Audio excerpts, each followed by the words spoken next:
Então,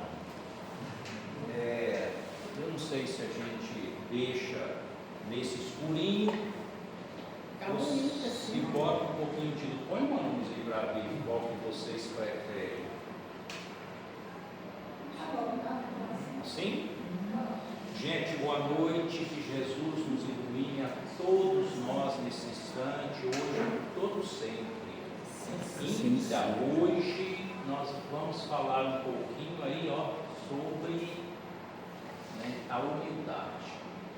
Esse texto, grande parte dele está na internet. Eu tirei de lá uma palestra pronta e fui colocando alguns outros slides para fazer a complementação. A internet tem material maravilhoso que pode nos ajudar o tempo todo, a gente precisa aproveitar isso.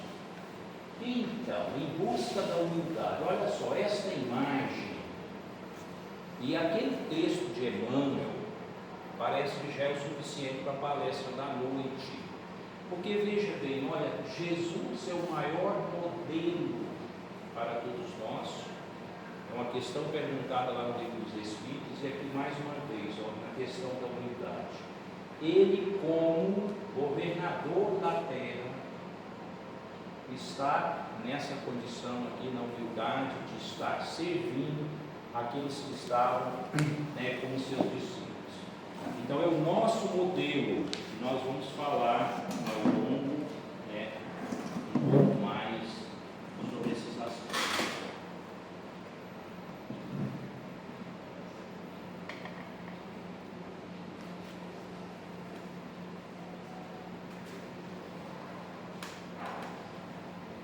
Olha, eu acho que, deixa eu ver se passou certinho. Não, está aqui. Tinha pulado dois. Então a gente poderia se perguntar, por que será que Jesus, com toda a sua luz, foi capaz de executar um ato daquele, por causa desta condição que ele mesmo nos trouxe a informação? Conhecereis a verdade e a verdade vos libertará. Quanto mais nós temos conhecimento, mais a gente compreende da nossa pequenez diante do universo, diante de toda a estrutura que Deus criou para todos nós. Então o conhecimento é aquilo que vai nos levar a nos tornarmos humildes. Talvez por isso, com certeza, nós aqui da Casa Espírita e todas elas recomendam o conhecimento como a base de nosso crescimento. Aqui mais uma vez fala do mesmo conteúdo anteriormente, mas a ignorância é a raiz de todo o mal. Essa é uma expressão que vem dos nossos irmãos dos hinduísmos. E outra que já de François Rabelais, já na Idade Média, ele dizia que a ignorância é a mãe de todos os males. Então, aquele que não tem compreensão, que não se desenvolveu, infelizmente, ele não é capaz de conquistar ainda a humildade. Khalil Gibran é um poeta muçulmano, ele traz essa situação também. Olha, a simplicidade é o último degrau da sabedoria. A gente poderia substituir ali a simplicidade por humildade, e essa sabedoria, o conhecimento, aí também a experiência. Então, o indivíduo vai tendo a oportunidade de desenvolver em vários aspectos do conhecimento humano, e lá mais adiante ele precisa ter exatamente a humildade, é o último degrau da instância de elevação do ser.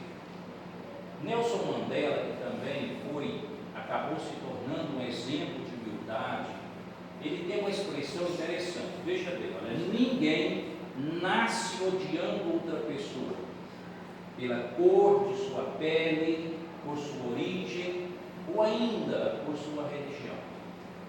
Para odiar, as pessoas precisam aprender. E se podem aprender a odiar, podem ser ensinadas a amar. Essa é o Nelson Mandela teve vontade de proferir essa expressão. E a gente acrescentaria aqui embaixo por nossa conta, olha. E se podem aprender a amar, podem aprender também a serem humildes. Então a humildade é para nós um aprendizado, E para isso nós estamos então caminhando por todas as provas da vida e também nas diversas correntes religiosas, e nós aqui na Compreensão Espírita para adquirirmos a humildade. Um pouquinho sobre o livro dos Espíritos, o Evangelho segundo o Espiritismo. A humildade é uma virtude bem esquecida entre vós. Nos trouxe aí, né, um Espírito com essas expressões.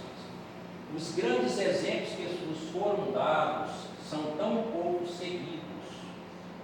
E, no entanto, sem humildade, podeis ser caridosos para com o próximo.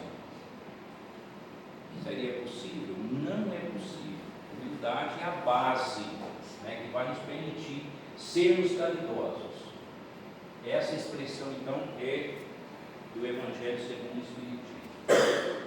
Um pouquinho sobre, né, o nosso filósofo Mário Sérgio, ele traz uma expressão interessante. Ele diz assim, ó: o que é humildade? Gente que é grande de verdade, aquele que realmente já construiu o seu ser em um manancial de cultura, de compreensão, de elevação real concreta, sabe que é pequena. Ele sabe que é pequena. Quanto mais a gente avança, quanto mais compreende, a gente vê a pequenez que nós somos diante da extensão que a vida nos apresenta diante do universo. Mas por ele saber que é pequeno, então ele tem espaço para crescer. Todavia, a pessoa que se coloca, gente que é pequeno, aquele que não se desenvolveu, acha que já é grande e a única maneira dela crescer é diminuindo as outras pessoas. Então, aqui traz uma imagem, olha só, interessante, essa imagem fala por si, né? Um moço aqui, uma expressão de desdém, e para ele se tornar todo aqui bem vestido, todo adequado, provavelmente se colocando numa posição social, o que ele tem que fazer? Ele tem que diminuir o pouco. É assim que ele se sente. Falta da real humildade. 9 passos práticos em busca da humildade. Olha aqui que a gente poderia fazer naquela compreensão inicial. Já que a humildade pode ser aprendida, o que nós poderíamos fazer para aprender um pouco sobre a humildade e nos tornarmos mais humildes? Procure descobrir o melhor de cada uma das pessoas que convivem conosco. Olhar o lado bom das pessoas. Todo mundo tem algo de bom a oferecer. Leve em consideração as outras percepções. Aquilo, a forma como eu compreendo a vida, como eu compreendo as situações, não é única. Tem outras pessoas que também têm seus valores, às vezes muito mais elevados do que a gente pessoalmente, mas que percebe de uma outra forma. Aliás, essa diversidade de percepção é que faz com que nós tenhamos, então, esse progresso conjunto, no conjunto da humanidade. Elogie sinceramente as pessoas, sinceridade nas atitudes, no elogio, na fala. Não demore para reconhecer seus erros. Seja o primeiro a pedir perdão após uma discussão. Reconheça as suas limitações e não julgue os outros. Sirva os outros e seja generoso. Aqui cabe as palavras de Jesus. Os discípulos, em algum momento, se perguntavam quem seria o maior entre eles, e a indicação de Jesus é o seguinte: aquele que servir aos outros, o que mais servisse era o maior. Reconheça a mão de Deus em suas qualidades.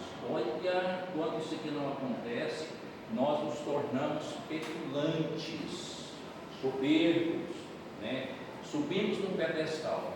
Quando se reconhece que aquilo que nós conquistamos está, né, foi uma doação, uma possibilidade, né, um caminho que Deus permitiu, isso nos torna humildes. Conscientize de que você não é mais que ninguém, porque realmente não é. É uma realidade. Então precisa se conscientizar disso.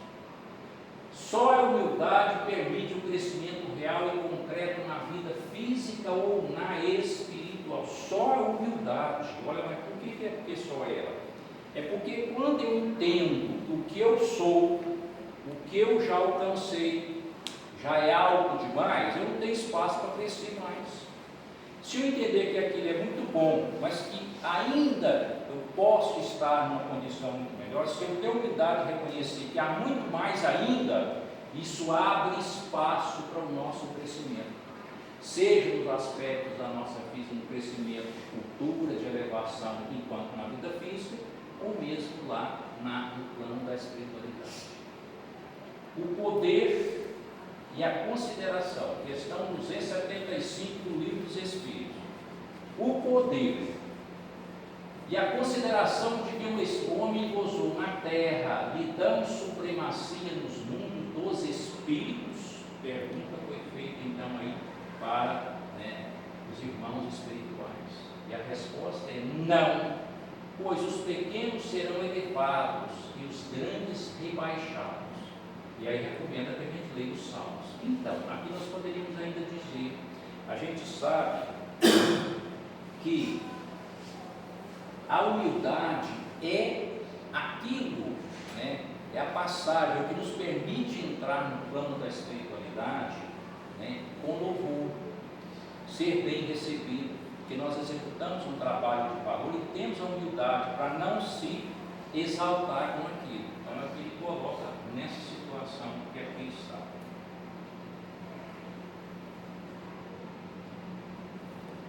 O que é ser humilde? Olha, o que é ser humilde? A humildade, o humilde, ele evita de qualquer maneira a ostentação, ou a espera de reconhecimento por outrem das boas obras que estejam fazendo. Sabe que o bem deve ser feito sem alarde e em silêncio, destruindo assim os altares erguidos à vaidade. Ser humilde é reconhecer a nossa pequenez diante da grandeza do universo e ter consciência plena de que tudo pertence a Deus. Muito bom. O que não é humildade? Olha, vamos ver o que não é. Há quem entenda por humildade o pobre ou pedinte, ou seja, aqueles que possuem poucos bens materiais. E isso pode ser um engano, pois homens ricos existem que, apesar de muito dinheiro que possuem, são verdadeiramente muito ricos. Há muitas pessoas, então, destituídas de valores monetários, pessoas pobres, egoístas e orgulhosos, e muitas pessoas, pelo contrário, em altas condições, ricos, mas que estão na humildade, que têm a humildade. Ainda mais, o que não é humildade? Olha, subserviência, servidão.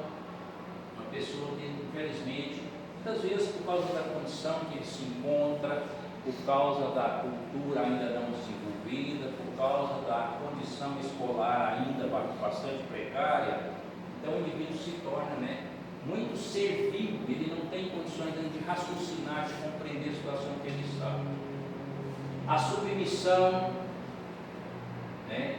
incondicional, o medo, o indivíduo está com medo e parece ser humilde, porque ele não pode exaltar, ele não pode reivindicar, a fraqueza, a omissão, a adulação, nada disso é humildade.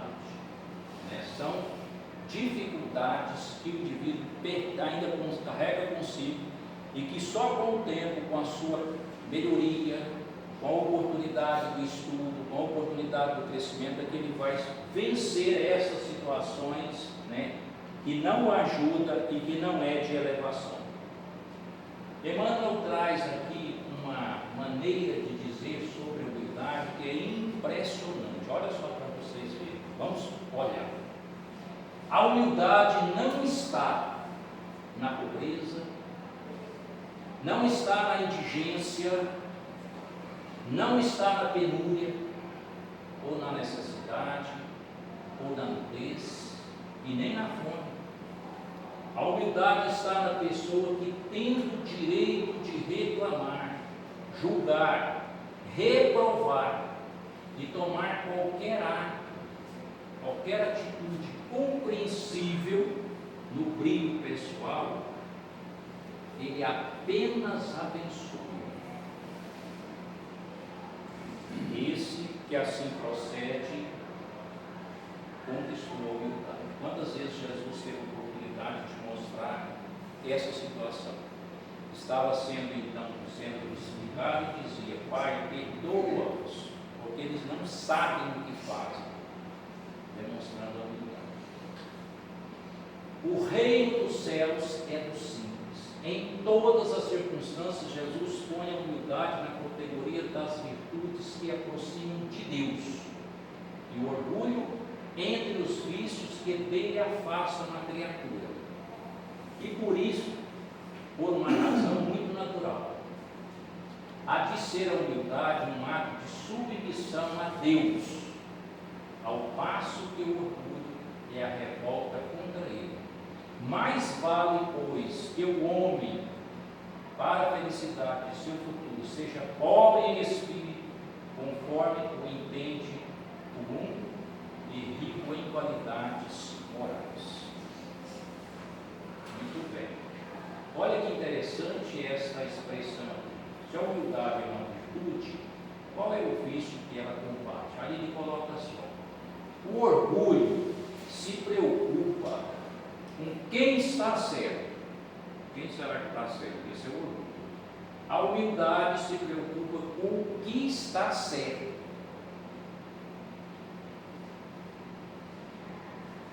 A vida nos pede humildade. Muitas vezes a vida nos coloca de joelhos para desapegarmos dos nossos vícios e conquistarmos virtudes, começando pela humildade. Ontem eu estava lá em casa, eu e a companheira Maria das Graças, e a gente viu uma reportagem na televisão sobre uma situação em de umas crianças que tiveram as dificuldades orgânicas, médicas, e que precisavam de um remédio que no Brasil não tem. A Anvisa ainda não aprovou, mas que entraram na justiça para tentar trazer esse remédio para ser aplicado a essas crianças. Uma delas tinha uma situação genética, uma situação de doença de Duchenne, que é uma situação em que o indivíduo nasce mais ou menos normal, mas daí a pouquinho ele começa a ter uma certa dificuldade para andar, a musculatura vai tendo uma perda muscular e um funcionamento inadequado, porque falta uma proteína que se chama distrofina. E aí precisava desse remedinho que só tem no exterior. E o entrave maior era o valor que o remédio custava. Então, o remédio custava 15 bilhões de reais. É bilhões, não é bilhões. 15 bilhões de reais. Ou era milhões? Acho que era bilhões. Bilhões. 15 milhões, perdão. 15 milhões de reais no remédio custava. E aí um casal de advogado, por um acaso, já tinha tido um filho com uma situação parecida, não era exatamente esse mal, essa patologia, mas o menino deles também precisou de um remédio também, que a Anvisa não tinha ainda autorizado no Brasil, por isso o governo não importa, não permite, e aí, mas pela justiça eles conseguiram, eles custavam 10 milhões.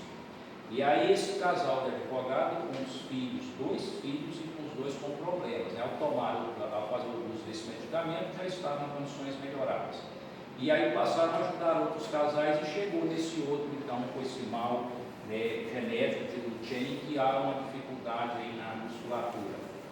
E então, nessas situações, quando mostrou a mãe, principalmente, os pais estavam lá, mas as mães são mais sensíveis. Então, eram lágrimas, já estavam mais confortados porque tinham conseguido aquela situação daquele medicamento. Mas aí essa situação que a gente acaba de dizer aqui, ó, muitas vezes a vida nos coloca de joelhos para desapegarmos dos nossos vícios e conquistarmos virtudes, começando pela humildade. Olha o exemplo, né, de vários personagens que passaram pela terra e tiveram a oportunidade de demonstrar então a humildade. Olha Jesus como nosso representante maior, Chico Xavier, Irmã Dulce, Sócrates, Hermes, Hermes. É Hermes que ele chama. Hermes, mas eu não sei o primeiro nome. Zilda. A Madre Teresa, Allan Kardec, aqui está o Gandhi, Pestalozzi, o Nelson Mandela, que cunhou aquela frase inicial, que se pode aprender, ninguém nasce aprendendo a odiar o outro, né? A criança nasce com tranquilidade, com um cérebro livre, né? Se ela fez muita maldade no passado, geralmente esse processo encarnatório ele vai dar uma tampada, depois ela nasce mais ou menos leve, né? Então, se aprendeu a odiar, na maioria das vezes é porque foi ensinado, então pode aprender a ensinar também a amar. Olha Francisco de Assis, ó, um exemplo, parece que depois de Jesus, talvez tenha sido o nosso maior exemplo de humildade. Bezerra de Menezes, e aqui está a Joana de Ângeles. Muito bem. Por que devemos ser humildes? Por quê? Primeiro, que é aquela situação que a gente colocou. A partir do momento que o indivíduo perdeu a humildade em qualquer área da convivência humana dele, ele estagnou, ele não cresce mais. Porque ele acha que aquilo ali já está bom demais, que ele já se resolveu, que já está ótimo, que já está maravilhoso. Então não há crescimento a partir dali. Um dos entraves maiores já começa por ele. Lembra-te de que os bons espíritos só dispensam assistência aos que servem a Deus com humildade e desinteresse. Quando se tem a humildade, gera-se uma psicosfera em volta de nós e uma vibração que acaba sintonizando com a espiritualidade superior. E dessa forma, a espiritualidade superior tem condição de nos ajudar, porque há um alinhamento de sintonia.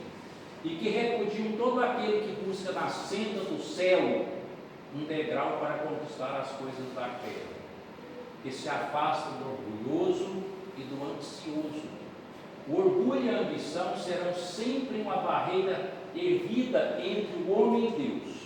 Só um véu lançado sobre as claridades celestes são um véu lançado sobre as claridades celestes, e Deus não pode servir-se de cego para fazer perceptível a luz. Muito bem. Ao Sermão da Montanha, que é, uma sequência de colocações, de expressões de humildade, quando Jesus coloca todas aquelas falas no Sermão da Montanha. A humildade na convivência. Olha como é que a gente poderia falar sobre a humildade na convivência. Humildade para ouvir uma crítica não é fácil.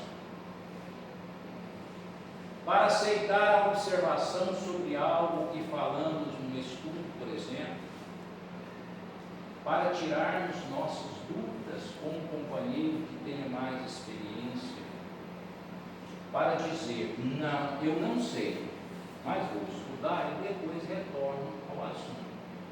Humildade para acatar regras que regem e conduzem um trabalho. Isso na casa espírita, então, é a base. Cada casa espírita tem algum jeito, alguns procedimentos em algumas áreas.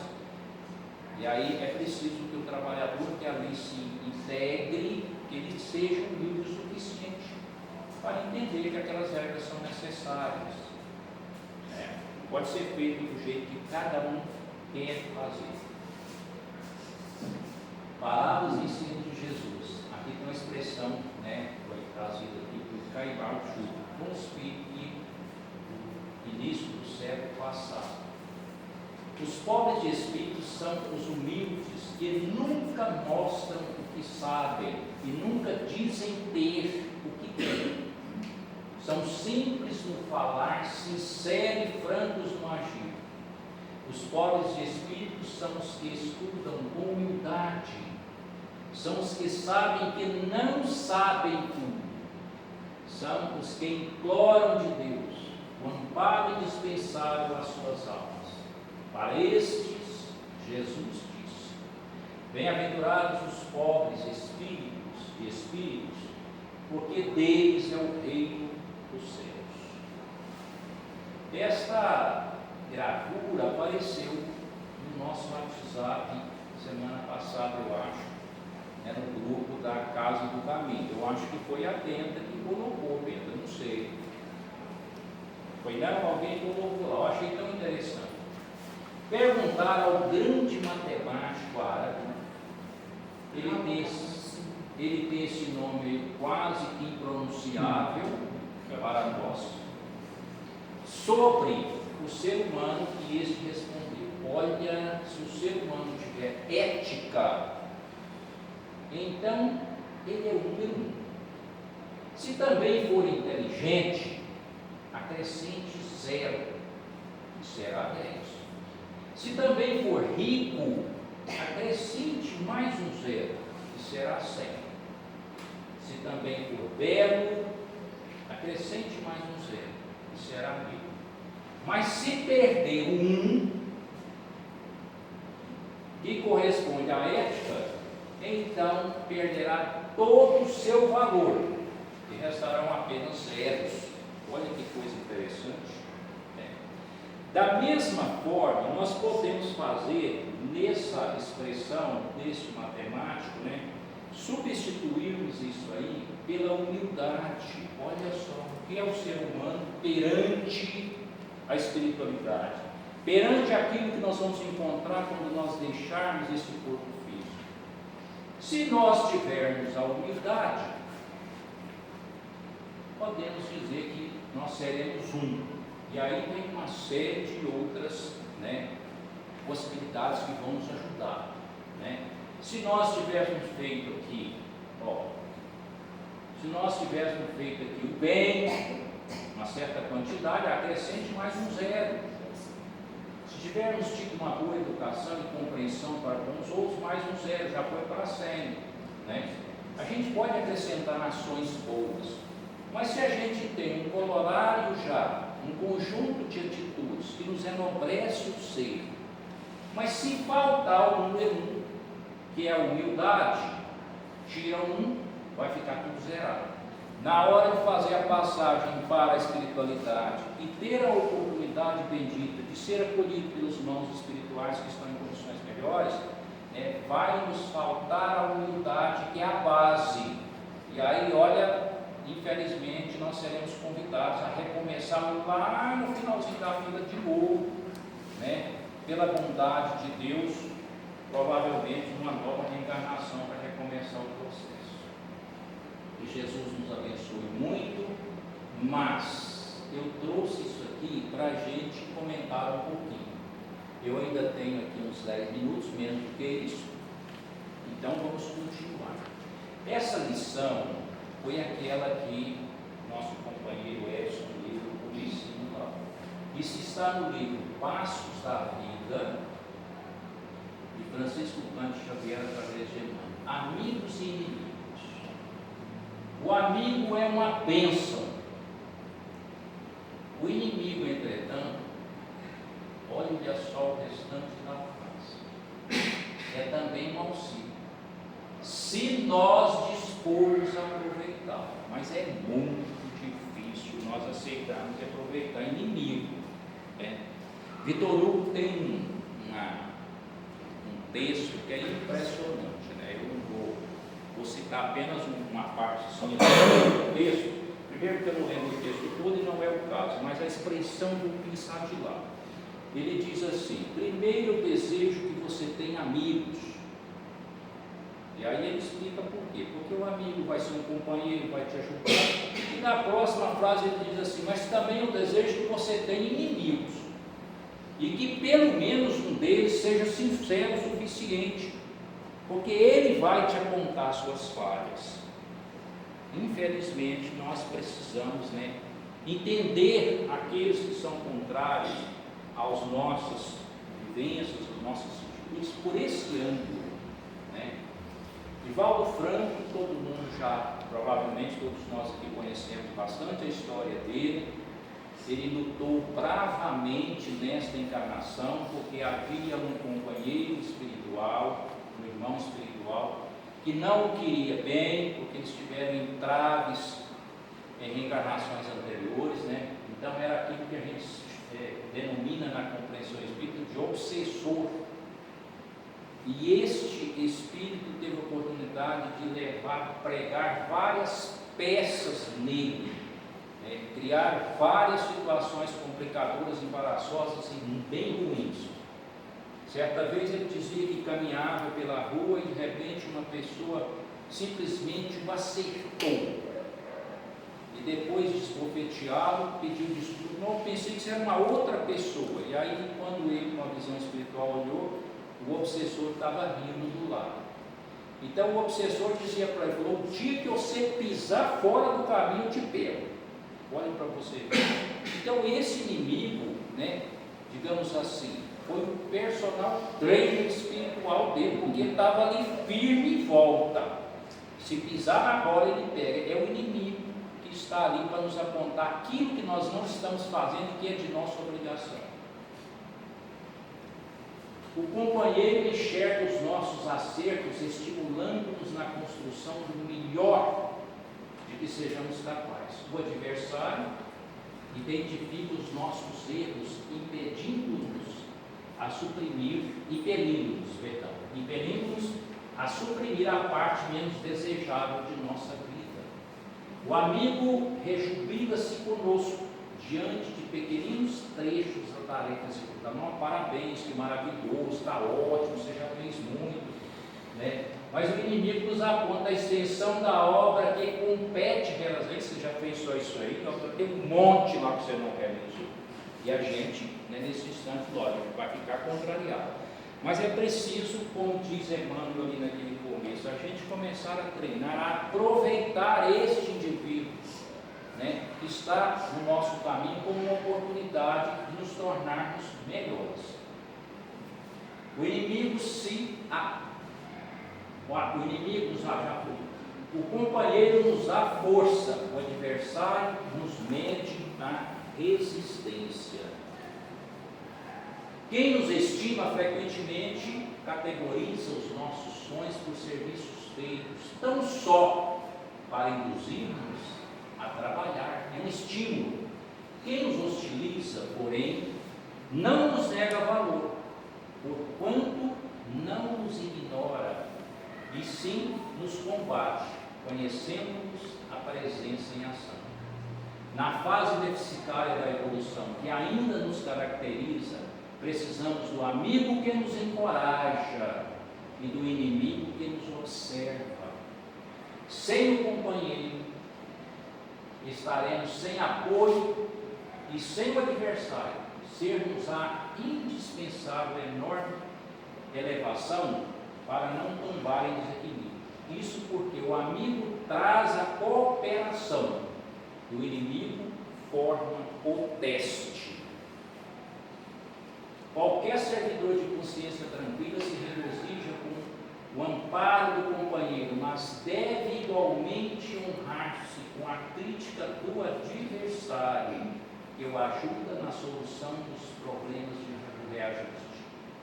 Jesus foi enfático, perentório, objetivo em nos recomendar: amai os vossos inimigos, saibamos agradecer a quem nos corrige as falhas, guardando-nos o passo em caminho melhor.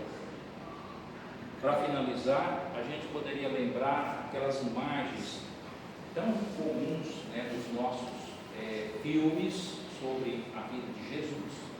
Geralmente na época do desenho do Natal passa vários, em que nós temos essa situação. Jesus era só docilidade, Se ele tivesse que recomendar ao indivíduo algo para se fazer, ele não ia diretamente na situação, provavelmente para não ofender, para não agredir, ele contava uma história, ele contava uma parábola para que o indivíduo compreendesse, né? Além de ser didática, do indivíduo ter a compreensão dele, mesmo descobrir o que ele queria da situação, tinha esse lado que ele não ia, né, não batia de frente com o indivíduo. Por outro lado, nós tínhamos ali presente também a figura de João Batista, que segundo Jesus, a expressão dele, dos nascidos de mulher, João é o maior aqui nessa terra, mas é o menor lá no reino dos céus. Então significa que era um espírito extremamente de muita elevação, João Batista, que a gente tem a compreensão que ele era Elias, lá do Velho Testamento ainda. Então, já João Batista cobrava, apontava o dedo naquilo que você ainda não está fazendo. Olha, o machado está aqui, vai cortar o tronco, você tem que fazer isso, você não está fazendo. Endireitai o caminho do Senhor. Olha só, duas maneiras de nos elevar, né? João não era o inimigo, mas era aquele que apontava aquilo que a gente ainda não fez. Jesus era doçura, leveza e nos convidava com muita leveza e sutileza ao bem, mas todas as duas maneiras, né, didáticas que a espiritualidade nos deu para nos levar ao crescimento. Gente, era isso. Que Jesus nos abençoe, nos ilumine. Muito obrigado a todos vocês. Jesus nos abençoe.